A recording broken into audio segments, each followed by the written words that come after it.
You okay, Athena? I've been really antsy ever since we got here. I'm just excited. This is my first real court case after all. Yeah, a real ball of excitement she is. I know just what she needs. Athena! Eek! Didn't you ever learn about indoor and outdoor voices? I'm just trying to show you the best way to relieve your pre-trial jitters. By scaring the daylights out of me? No, I find that shouting, "I'm fine!" in a loud voice really relieves stress. It's part of my course to steal voice workout, and a must before every trial. You want me to shout here? Don't listen to her. Don't listen to him. That's highly inappropriate. You're in the courthouse. Use indoor voices. You are correct, Athena. Ugh, that's right. Here, I'll go first. Let me try. I'm Apollo Justice, I'm fine! Alright, I'm Athena Sykes! And I'm fine! I think that actually works. Ugh, bad habits. I thought it might help. Always works for me. An old friend of mine from junior high and I say it all the time. I see. A proven remedy to calm the soul. I like it. Hey, how about we finish off with a race around the courthouse? The point is to relieve stress, not get totally exhausted. What's with all the racket, you two? Ah, Mr. Wright. Just a little voice workout. Hey, what's with the suit? Oh, this? I was thinking about getting my attorney's badge back, that's all. Oh yeah, that's right, because in the previous Apollo Justice game, Phoenix Wright, he loses his attorney's badge. Yeah. That's all? That's huge news. But why now? I have a feeling I'll be needed in the courtroom again sometime soon. But we can talk about that another time. No fair. Inquiring minds want to know. But wow. Yeah, he looked like a bum. I'm so used to him in his usual laid-back clothes. That suit makes him look like $1,000,000. By the way, have you heard about the prosecutor assigned to this case? Yeah, he's serving time, but before that, he was a prosecutor. He also uses psychology? That's right. I've heard the rumors about how he was back before his conviction. Using the power of suggestion, he could make even the most stalwart defendants confess. Psychology in the courtroom. Been hearing a lot about that lately. So, he must be a pretty scary guy, considering he's a prison inmate and all. So they say. They also say he'll cut you down if you talk too much. Ah! I knew he was gonna be bad news. It's probably just hyperbole. At least, I hope for your sake. Wait, so is it true or not? Let's just say you should be concise and choose your words carefully. If you'd like to keep that head of yours attached to the rest of your body, that is. Yikes! Better tone down my cords of steel too. So, are you all ready? It might be a good idea to check out the court record again before stepping into the ring. I'll do it in the courtroom. Right, Mr. Wright, but I'm fine. I'll be watching from the gallery. Good luck. Thanks! Okay, talk to you later. Okay, let's do this. The odds of pulling this off are ridiculously low, but that's nothing new. Believe in our client, seek the truth. That's all we can do. Hang in there, Mayor Tenma. Here comes justice. God, that's so cringy, I hate that. He says in the other game, too.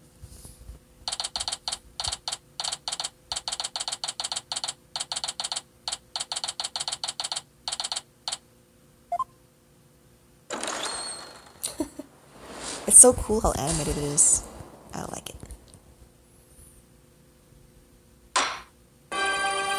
Court is now in session for the trial of Damien Tenma.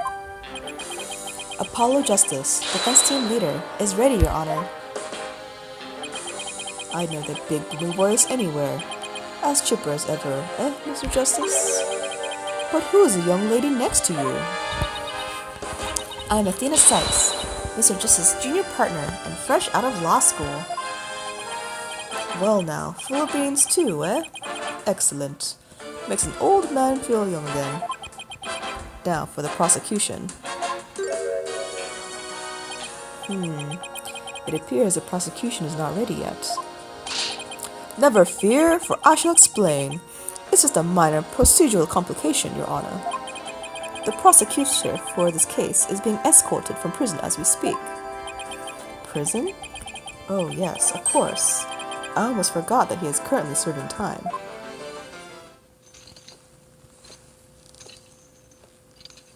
Yup, Prosecutor Blackwell's an inmate.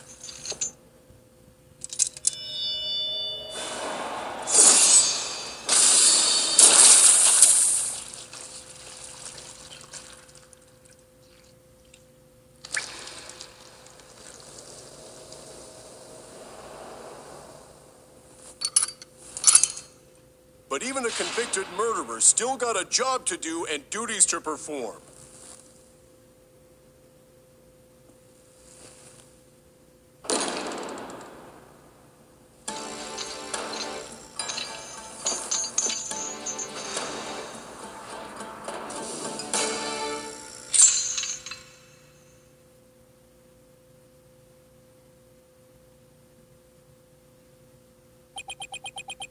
His costume reminds me of what is it? Fullmetal Alchemists, or like that one anime, Soul Eater, I think. They're like the Soul Reapers or whatever, or they're just normal Reapers, and I don't know, they reap souls. But yeah, they have like the whole black uniform thing going on. It reminds me of that.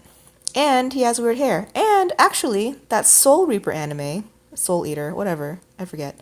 He has similar haircut style, where it's like black on one side and white on the other. Very, very similar. Who's that with his back to us over there? That's him. I'm sure of it. Prosecutor Blackwell. Is the prosecution ready?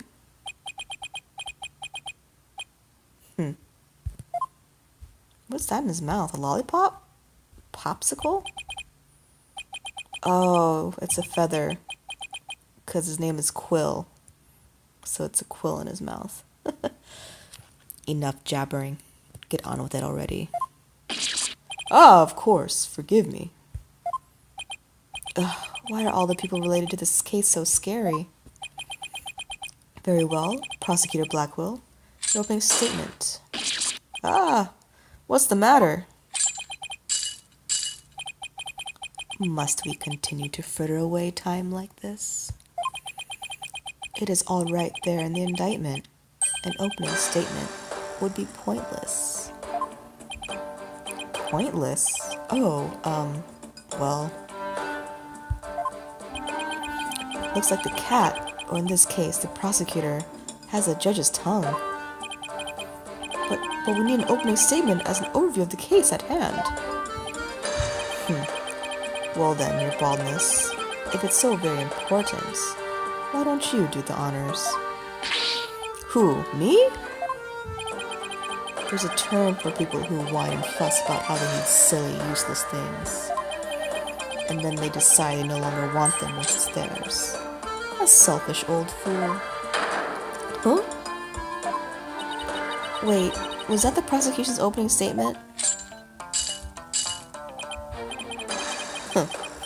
Old daughters such as you are a plague upon the young. I pity your poor grandchildren. Or is it great-grandchildren?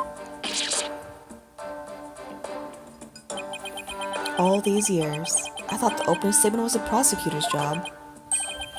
But I suppose I could give it a try. Might be a nice change of pace. What? He actually fell for that? That must have been the power of suggestion Mr. Wright was talking about. The opening statement, huh? Let's see here. The victim was one Rex Cubey, alderman of Ninetails Vale. And the defendant, Damien Tenma, mayor of Tenma Town, is accused of his murder. And why, pray tell, was the mayor arrested? His prints were on the murder weapon. Plus, he had a motive: the elimination of the biggest roadblock to the municipal merger. The caretaker and the secretary, other potential suspects, both have alibis. And his daughter, who was also in the vicinity at the time of the incident, has no motive. So, in a nutshell, I'd have to say, the charges against the defendant are incontrovertible. Bravo, your baldness. Your years of experience shine bright like your head. Ho ho ho, flattery will get you everywhere. He's playing Simon Says with the judge. Moving right along now, let's hear from our first witness for today, Detective Fulbright.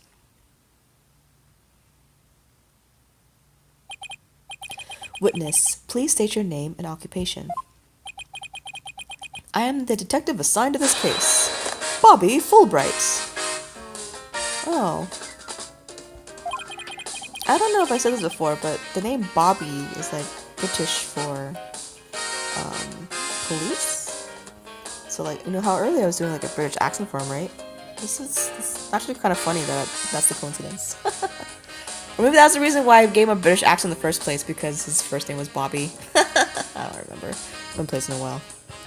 Oh, and I'll also be keeping tabs on old Blackwell here. I also heard you would provide protection if it ever came to that. It would seem that I've been sorely underestimated. Wait, who's protecting who from what? Still, I truly believe anyone can turn their life around.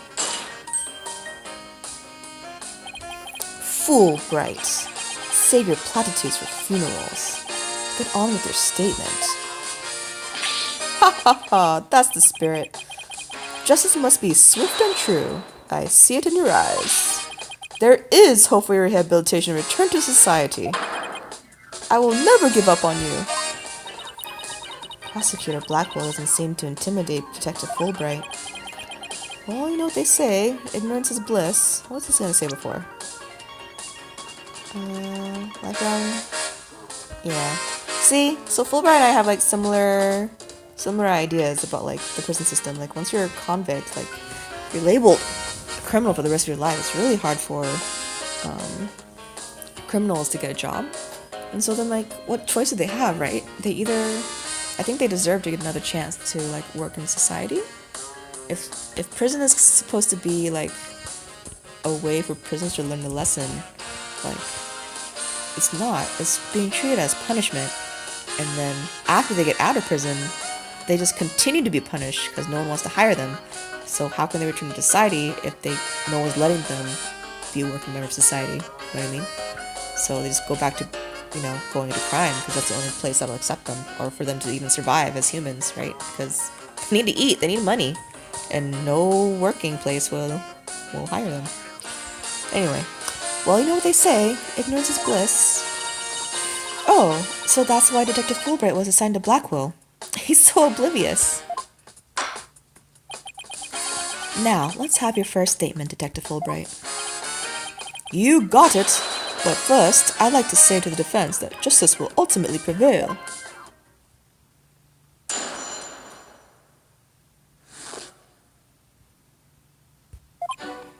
Alderman Cuby was murdered with a spear that had been on the wall. The fingerprints of the defendant, Damien Tenma, were found on the murder weapon. At the time, Alderman Cuby was asleep from a drug he unwittingly ingested. Mayor Tenma attacked his helpless victim, impaling him like a human shish kebab. But the sudden pain jolted the victim awake, and he grabbed a statue and struck back. Alderman Cuby had been slipped some kind of sleep-inducing drug? That's right. The accused was scared because the alderman was a former pro wrestler. So he slipped him a drug to make sure he'd be out cold and defenseless. Here's the autopsy report to prove it. Stab the spear, around 320, induced slumber. And the victim managed to attack his attacker, despite being impaled by a spear? That sounds almost superhuman. Is it even possible? Well, he was a former pro wrestler after all. That spear was probably nothing more than a mosquito bite to him. He was pretty impaled in the stomach. Not so fast. Don't try to brush it all off by saying the alderman had been a pro wrestler. Do you really expect us to believe he could fight back after being skewered by a spear? Never heard of the incredible feats of which a man is capable of in a pinch, have you? Like the samurai of yore, wrestlers can battle through intense pain. It sharpens their senses. I used to talk about it with a former wrestler I met in the clink. I don't know. It still sounds a little far-fetched. Does it now? Then perhaps we should test the theory on you with the edge of my blade. I didn't sign up for this.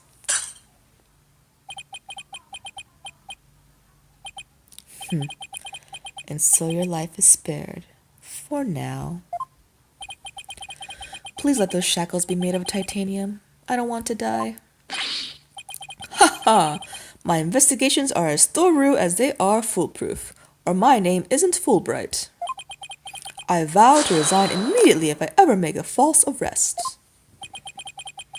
The accused's prints were on the weapon, and he's the one person without an alibi.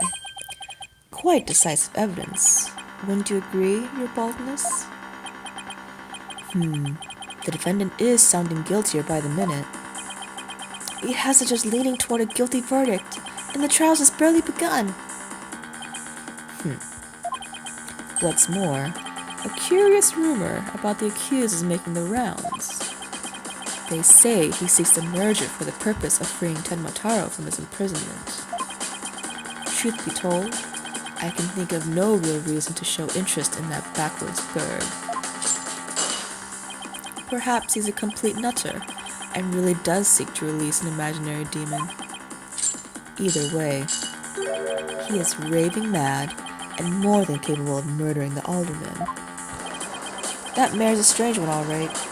I heard he went to a blood drive, but instead of donating, he tried to make a withdrawal. Oh my god, that's so silly. Order! There'll be no gossiping in my court. Your baldness, please take a gander at those charms plastered across his cranium. I hear they're meant to keep him safe from possession by the demon Tenmataro. Then again, perhaps he is already under the demon's spell. Behold, the lunatic appears, poised to lunge at you at any moment. Beep. Hold it! The rumors and quirks of Mayor Tenma have no relevance to this case. Besides, those charms on his head, they're just a fashion statement, I think. Come to think of it, such things don't seem relevant to the case, do they? The prosecution will refrain from dragging our client's reputation through the mud. Oh, what a dreadfully fearsome lass we have here. Whew, thanks for that lifeline, Athena. Careful, Apollo. He has a judge dancing in the palm of his hand. The power of suggestion is one of the more powerful tools in Simon Blackwell's arsenal. He's trying to manipulate everyone's impression to suit his objectives. This guy really is bad news. In any case, it seems the victim did manage to defend himself, despite being impaled. What sort of weapon did he use against his attacker? None other than this statue right here. It appears to be a statue of two strange creatures locked in battle. Two yokai, to be exact. On one side is a nine-tailed fox, and on the other, Tenmataro. Quite interesting if you think about it. It's as though this very case were rendered in art. Blood in the mare, mare's blood, but no prints. I think that's going to be important because I don't think the mare was wearing gloves. So if the mare really did hit him with the statue, then he should have left prints. Mr. Justice, you may proceed with your cross-examination.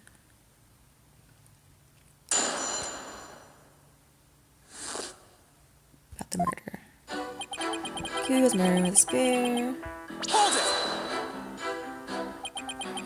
So, those weapons on the wall of the Fox Chamber, I presume those are real? Don't you think keeping real weapons around like that is rather dangerous? No matter what he collected, the alderman insisted it be the real deal. For instance, he had the real demon's club in his possession. Apparently, one of his ancestors claimed it after defeating a demon in battle. What? That's gotta be an old wives' tale. Ha ha ha! The alderman had pure, unadulterated justice flowing in his veins. Whatever he did it right. We've lost a real champion of justice in his death.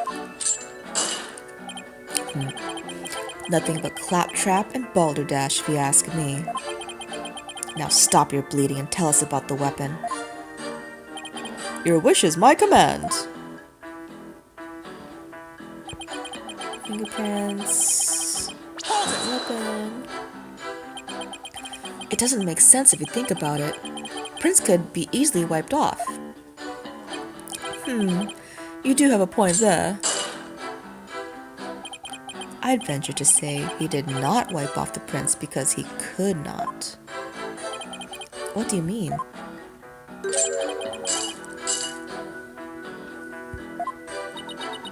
Looks like he wants you to figure it out. Well, don't just stand there. Show him who's boss. I'm totally lost. So why don't you just tell me the answer already? I don't think he saw that plea for help. You feeling alright, kid? Running a fever, perhaps? I wish Charles came with a reset button. They do, my friend, they do. Well, the specifics may yet come to light. Please proceed, Detective Fulbright. Time, he's asleep. Come to think of it, a coffee cup was found on the floor. Was a sedative in his coffee? Bingo! We found traces of a sleeping agent all over the inside of the cup. And that is why he was out cold. That is, until he leapt to his feet upon being impaled by the mare. What an awful way to wake up. A rather stimulating eye-opener if you ask me. I too would have risen to the attack, for to die in battle is a samurai way. Paradise awaits fallen heroes, but that hole in his stomach would make eating a challenge. Oh, that's not funny. It's gross. Prosecutor Blackwell, please. Those morbid jokes of yours have no place in this court. Says the jester in the detective's guise. Moving right along. Attacked his helpless victim, impaling him. So, the alderman was drugged because he was really strong? Did you see those rock-hard muscles of his? I'm surprised the spear even managed to pierce that armor-like musculature. I admit, I'm completely jealous of that righteous body of his. Ha ha ha. Well, he did look pretty buff, even in that suit he had on. Quite a difference when compared with a yellow belly like you. Yellow belly? Who even says it anymore? Yeah, and the color's all wrong too. Oh, I know. How about a squishy red tomato? I move to strike both of your comments from the record. Mr. Justice's character is not the issue here. Now let's get back to what happened after the farmer muscular alderman was impaled. Yes, well, your average person would likely have died on the spot. Put the sun paint, don't wait, grab a statue and start back. Could he really have attacked his attacker after being impaled with that huge spear? Absolutely! After all, he was once a pro wrestler. The injustice of being drugged, then speared, was unanswered with a righteous counterattack. But does being a former pro wrestler make him superhuman? Absolutely! After all, he was one of the good guys, like a superhero on the side of justice. Even though he was retired, he could still don his superhero guise in times of need. Objection! You need to lay off the comic books, detective. We're talking about real life here. Setting aside the half-wit's flights of fancy, the fact is this. The court-ordered post-mortem concluded the victim moved after his skewering. It doesn't say that in the autopsy report, though. So he found the strength somehow to attack his attacker, huh? Detective Fulbright's testimony sounds airtight. No wonder he's so confident. No, he only thinks it's airtight. It's up to us to poke some holes in it. That part about the alderman fighting back sounds like a big hole waiting to be poked. Yeah, I think this is part where I show the statue with the fingerprints. Found a murder weapon. Attacked him. He grabbed a statue and struck back. So I think this is where I put in the statue without the fingerprints. Objection! Yeah. Did the alderman really strike the mayor? What? Are you questioning my sense of justice? Your so-called justice needs to find itself a pair of legs to stand on. You claim the alderman struck back after the mayor put a spear through him. But the statue he supposedly used to defend himself creates a major hole in your theory. It would appear that the defense has a counter-argument. Very well. Let's hear what the defense thinks is odd about the detective's statue theory. Okay. So I want to see all the dialogue. So I'm going to pick the wrong ones first and then the right one last. So I'm pretty sure the right answer is there are no fingerprints. So I'm going to pick QB thought on first. Well, the alderman was a former pro wrestler, so why would he even use it as a weapon? He could have defended himself with his bare hands. I mean, that's what pro wrestlers do. You have a lot of nerve. Will you raise an objection in the face of swift punishment, as solicitors are wont to do? Well, not if I deserve it? And you do. The defense will look before the leap next time. Is that understood? Sorry, Your Honor. Can I try that again? Very well. Okay, so it's not broken is another wrong answer. If the statue really was used as a weapon, why are there no signs of breakage? Apollo? When was the last time you had your eyes examined? The statue's clearly broken. See the area around their hands? Oh, is it? I didn't even notice that. Is it broken? I didn't even notice that. For reals. Wait. Oh, okay. Yeah. There's no hand here. Okay, yeah. I didn't even know. Yeah, I did miss that. Okay.